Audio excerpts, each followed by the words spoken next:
नमस्कार, तुसें सारें दा मेरे चैनल डुग्गर दी धरती पर स्वागत है। ते अज्ज मैं लेइयै आया अपनी नमीं कविता जेह्दा शीर्षक है ग्रां दी शान बक्खरी।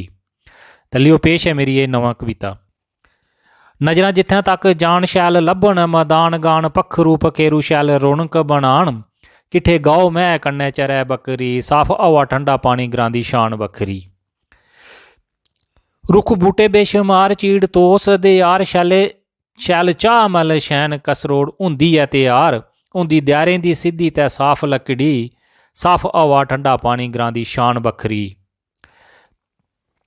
शैल प्हाड़ें दे नज़ारे रैंदे मिली जुली सारे, किट्ठे हून औखै सौखै खिले रैंदे इंदे चेहरे।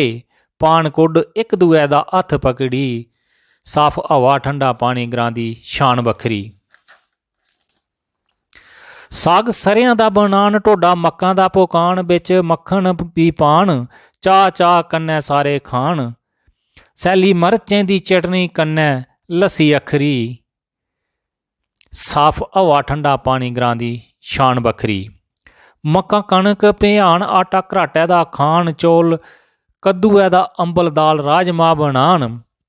औरियै दे कन्नै कन्नै कड़ी अखरी, साफ हवा ठंडा पानी ग्रां दी शान बक्खरी।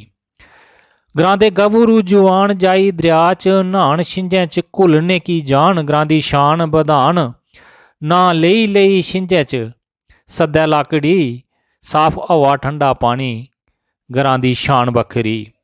ग्रां दा जीना शैल भाई, हरियाली चौनी पासें छाई, भारती दिक्खियै हैरान कुदरत दी एह् लीला रचाई। करो ग्रां च जाई नौकरी ते चाकरी, साफ हवा ठंडा पानी ग्रां दी शान बक्खरी।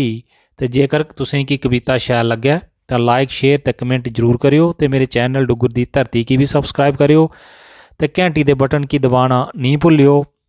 जय हिंद, जय डुग्गर, जय मां डोगरी।